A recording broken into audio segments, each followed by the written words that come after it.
Stand clear of the closing doors, please.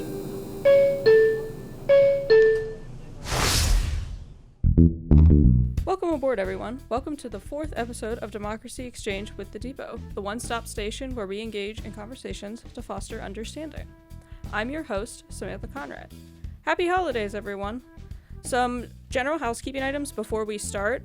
This episode of Democracy Exchange with the Depot will be the last episode for a little bit. The Depot team is going to be going on a very well-deserved holiday break until mid-January, about January 13th. So we will not be uploading another podcast episode after this one until then. Thank you all for listening, and now we're going to continue on to the episode. As you all are aware, we are in the middle of the holiday season, and because of that, I wanted to take this episode to discuss an important political problem that the holidays tend to shed a light on, and that topic is food insecurity. And today's guest happens to be an expert on community engagement and food insecurity, and she's also the director of the Falcon Food Resource Community and the founder of BGSU's Falcon Food Pantry, which is a staple BGSU organization. Everyone, please welcome Dr. Orr. Hi, everybody. Thanks for having me here. So before I begin very quickly, I'm going to take a minute to just kind of define and tell everyone a little bit about what food insecurity is. Food insecurity is defined as the limited or uncertain availability of nutritionally adequate foods, and it also is the limited or uncertain ability to access these foods in a kind of socially acceptable way. And food insecurity can vary in the kind of its severity, but there are many, many people in the United States who are affected by food insecurity in some way. In fact, the USDA reported that as many as 18 million U.S. households met the definition of being food insecure in 2023. So now that you guys know a little bit more about what that is, I'm going to turn it over to Dr. Orr. And my first question for you is, what made you start researching food insecurity, and how did that process kind of begin for you? So, as a professor here at BGSU for almost the last 20 years, I have watched students over the years struggle with economic issues, and part of that has always been food insecurity. And about 10 years ago, I actually put a little box in our computer lab and kept it stocked with food for our students and called it like the political science, food pantry. And then COVID hits, and started to realize the severity of the issue, and started doing some research and realized that this was like a niche area, both for my own research, but also an opportunity for us to have a direct impact on our students here on campus. So what would you say are kind of the main factors that would make someone or contribute to someone being food insecure? So, and I'll talk specifically about students. Mm-hmm.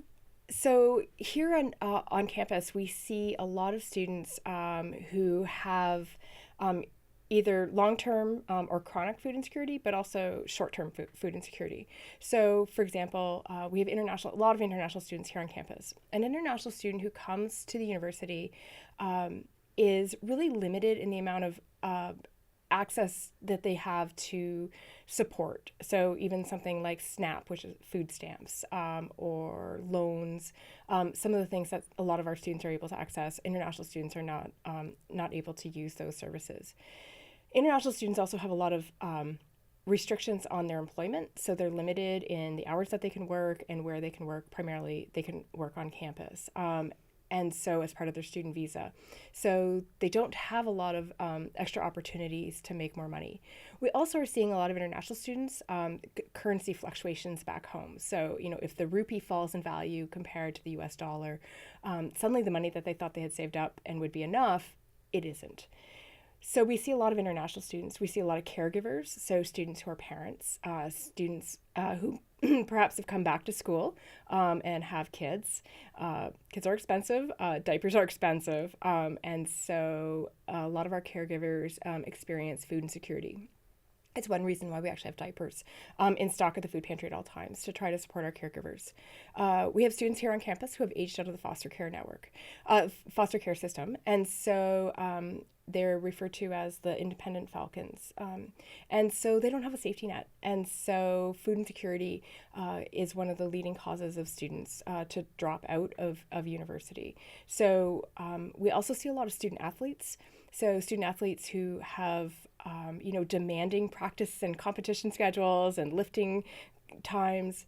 It's really hard to also hold down a part-time job. And so we're happy to always be able to support some of our student athletes at the food pantry. And also, a lot of our students are, life is expensive. They're living paycheck to paycheck. Maybe there's a family crisis. Maybe something like a laptop breaks and suddenly there's an unexpected expense. So those are some of the root causes of food insecurity here on our campus. And how would you say that food insecurity impacts a student or anyone's day-to-day life?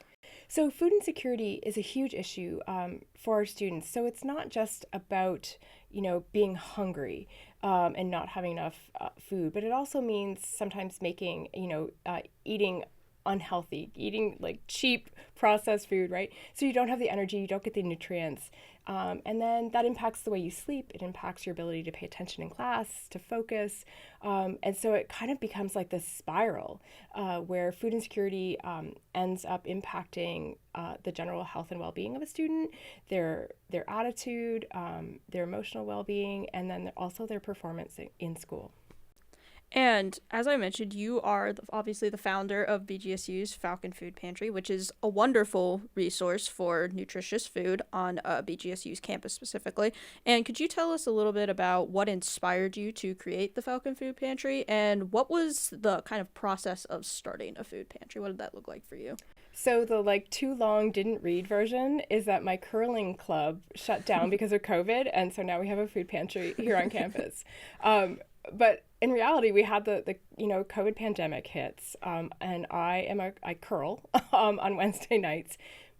My league shuts down because of COVID and the lockdown in Ohio, and suddenly I had a lot of time on my hands, and so I happened to see a post on Facebook that our local food pantry, Brown Bag Food Project, was in need of volunteers because all the students had left, and to go back home. And so I messaged and I said, hey, I have some free time.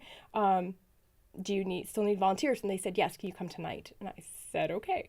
And so I go and had this amazing experience learning about the food pantry and how it operated and all the work that they were doing. And so I became a regular volunteer through COVID and all the way through to today, and got invited to join their board of directors and started to learn the logistics behind running a food pantry in our community, and realized that we could do this here on campus. And so, it wasn't easy. It took a big team of people to make this happen. But here we are. We're now in our second, we opened in March of 2022, and we serve about 1,300 students every month. So I'm pretty excited about what we've been able to do on this campus as a result of, my curling league shutting down. Well, I think I and everyone else is glad that you at least had that temporary curling shutdown. So how much food does the Falcon Food Pantry typically get per week, and where does that food come from? So we get a truck delivery of food every week. It ranges between 5,000 pounds to about 8,000 pounds. So today we have a truck coming, and it's I think around 7,500 pounds of food. So we do that every single week. So that food comes specifically from food banks in Toledo. So a food bank is like a giant warehouse that's filled with food that then gives that food to food pantries, and the food pantries give that food to people. So the food banks in Toledo, we have Seagate Food Bank, which is an independent food bank. A lot of that food comes from the U.S. Department of Agriculture.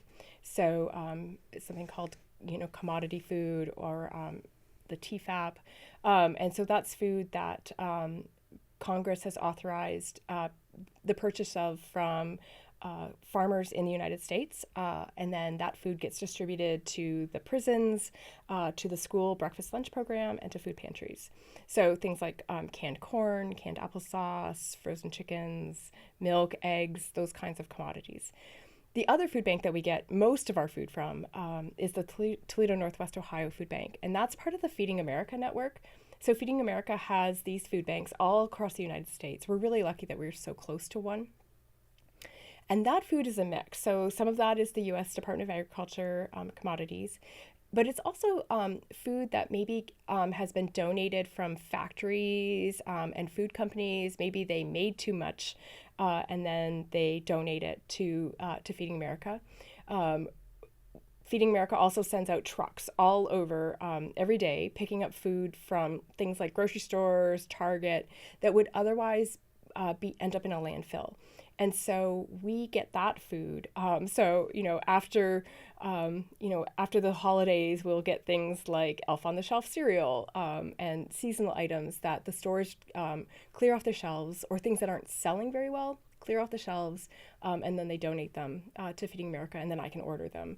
So our stock of food just changes every week depending on what is available. And the food banks also do purchase items directly, so we're able to get some things like that. So right now we are buried in goldfish crackers of every possible flavor, I think. So if you're a fan of goldfish, please come to the pantry and take goldfish, because I need to get them off the shelves. We also have a lot of food drives here on campus. So this community is so generous and supportive. And so we get lots of food drives.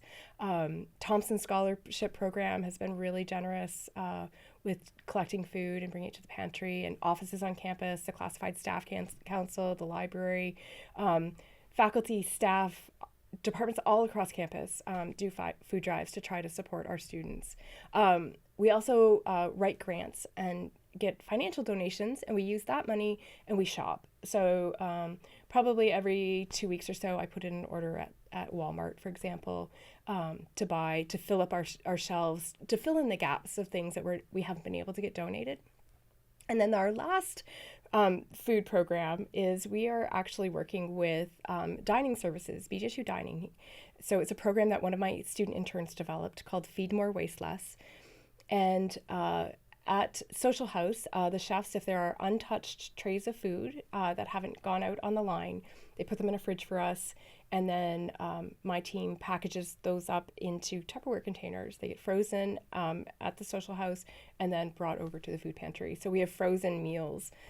And I guess we have one more, because we do every Wednesday, we get Panera donations. So we get some giant bags of Panera bread and pastries. And every other week we get bagels from Einstein Brothers. Awesome. And you guys do, just like as a follow-up point, you guys do accommodate for allergies, and you guys, I believe, also stock food for kids who might come from different ethnic backgrounds or cultural backgrounds. Yeah, so we actually have an entire rack of food that we pull out for students who have food allergies, are diabetic, gluten-free, and so we keep that. And we make sure that is always stocked. So things like oat milk and almond milk and gluten-free cereals, and we have diabetic supplies. So for students who need some, because those get expensive, so things like alcohol wipes and foods for students who maybe go low on their sugar levels. So we keep those for students as well. That's awesome. So how is the Falcon Food Pantry different than maybe a local food pantry? That's a great question. So our mission at the Falcon Food Pantry is actually more than just providing food. So our mission is teaching, research, and service. So while most community food pantries really focus on the direct service, the providing food to people, we try to do a lot more of that kind of teaching and research. So we have an internship program. Right now we have 21 undergraduate student interns. So they volunteer for 2 hours a week and also help with running the pantry and coming up with new projects and ideas. And they can have the opportunity to write grants and do other kinds of research and manage social media and that kind of stuff. So I really hope the internship program is like a resume building opportunity for our students, not just the volunteering piece. And we do a lot of guest lectures in classes. We have a Medium series. So on the website Medium, we have a series called the Ramen Noodle Diaries. So we try to educate people about food insecurity and particularly campus issues. We are doing some advocacy work. So there's a proposed legislation in the Ohio legislature called the Hunger-Free Campus Bill. So BGSU is actually a lead institution as part of that to try to get funding for food insecurity programs at universities and colleges across Ohio. So we support honors projects for students, class projects. We do a lot of projects with different classes. We have some projects going with like business classes this semester and a PR class. And then, so we have some master's projects. So, we kind of joke that we have like like global domination goals. So we want everybody to think and learn about food insecurity as much as we can, in addition to handing out food. It's an important area of research, and I know I have seen, just since I've been here, a tangible impact among students, like the Falcon Food Pantry's had on them. What impact have you seen the Falcon Food Pantry have on BGSU students?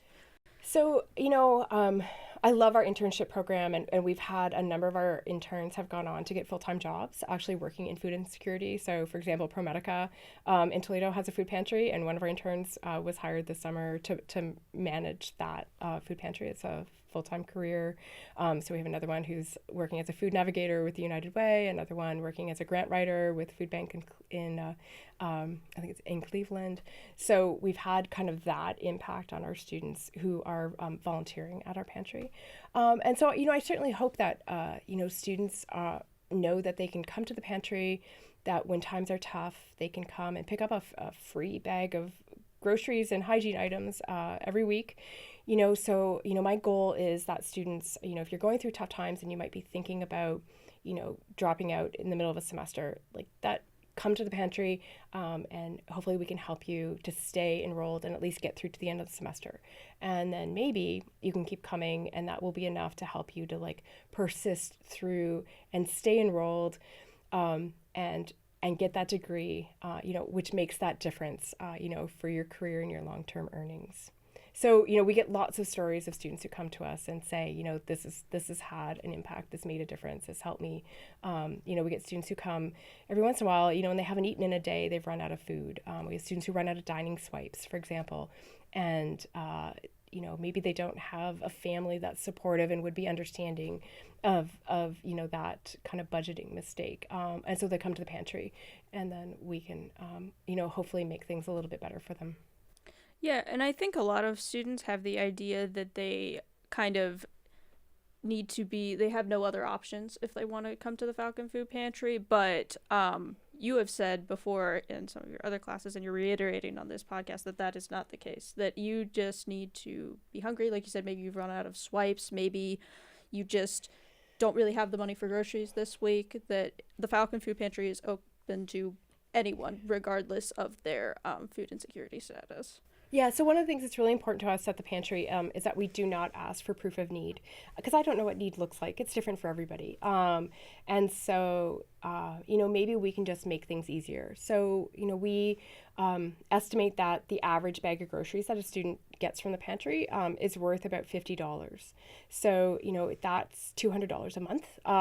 And it could be much more depending on what it is that you want to take. We have whole chickens, for example, frozen chickens coming today, and pork chops, so a student who has the resources to be able to cook that, obviously is going to save a lot more money. But, that's $200 a month that you can save. That's $800 over a semester that you could save by just coming to the pantry. And, one of the things that I really hope students do is that they use the pantry as a strategy, that, you don't just need to come because you are out of money and you're in a financial crisis. Come to the pantry because it'll help you to manage your budget throughout the whole semester and the whole school year. Maybe that also frees up a little bit of money so you can do something fun or go out with some friends. Treat yourself to Starbucks. I want students to have the best possible experience here at BGSU, and I hope that we can be a part of that and make that happen. And so for my final question, where do you kind of see the future of your food insecurity research going, and what does a continuation of that research look like for you?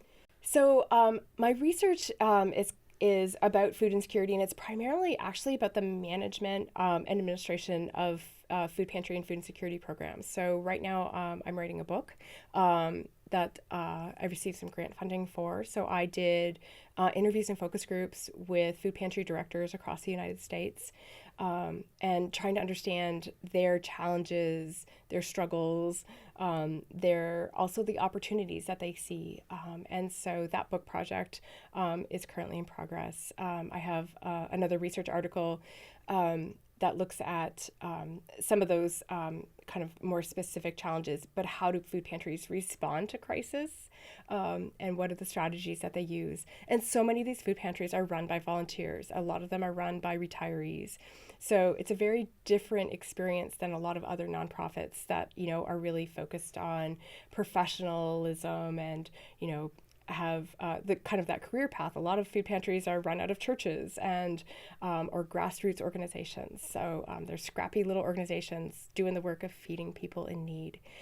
One of a research project that I'm really looking forward to that we're going to be running in the spring at the pantry with my graduate assistant is trying to understand how can we encourage students to perhaps try some new foods or take foods that we have a lot of that they may not necessarily be that familiar with. So we're doing some research around how can we encourage people to maybe try some new things.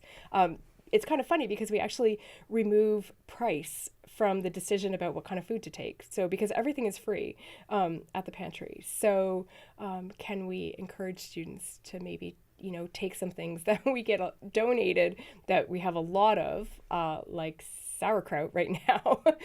Turns out our students don't really like sauerkraut, but are the things that we can do to try and encourage people to try it. It's a healthy, nutritious food, but maybe outside of the comfort zone for some of our students, but it's free. And so we're trying to do some of that research in the spring semester, and then publish that as a way to help pantries get some new ideas about managing their inventory. And I know I said that was my last question, but I do have a follow-up. Obviously the Falcon Food Pantry has made tremendous growth since it started in 2022, but where kind of do you see the future of the Falcon Food Pantry going? Yeah, so I would really love to expand access to food. We do things like we provide free bags of food, emergency bags at the Jerome Library. So I'd like to expand some of that. We also have provide food to the Firelands campus here at BGSU, so we have a food shelf there. So I'm sure there's some things that we could probably do to expand work there. We also run the BGSU Community Garden, and so we just submitted a grant application to try to expand that garden and do some more work, particularly around some education pieces around sustainability and home gardening and native plants and that kind of stuff. So the community garden, anybody can go and pick anytime. So we have 10 raised beds. It's one of the largest community gardens in the region. So we'd like to think about ways that we can expand that and get fresh produce to students on a more regular basis. And just for the sake of just kind of the podcast of the Falcon Food Pantry, could you just tell our listeners when the Falcon Food Pantry is open and when they can stop by? Yeah, so the Falcon Food Pantry is in Central Hall 109. We are open Mondays 12 to 3, Wednesdays 2:30 to 5:30, and Thursdays 12 to 3. We have emergency food bags always available at the front desk of the Jerome Library as well. Thank you, Dr. Orr. And yes, please stop by the Falcon Food Pantry. The staff is lovely, Dr. Orr is lovely, and they really are a great resource on campus. And that was our last stop today at Democracy Exchange with the Depot, and I want to once again thank our wonderful guest, Dr. Orr, and thank you to the Depot social media and podcast team, Margaret Kolonsky, Samantha Perry, and Maria Lettieri. And special thanks to Falcon Radio, Professor Robert Alexander, our finder, and I have been your host and researcher, Samantha Conrad. Join us next time at Democracy Exchange with the Depot. Happy holidays, everyone! And to find this video version on our podcast, you can find us on our YouTube page at BGSU Depot and for the rest of our socials.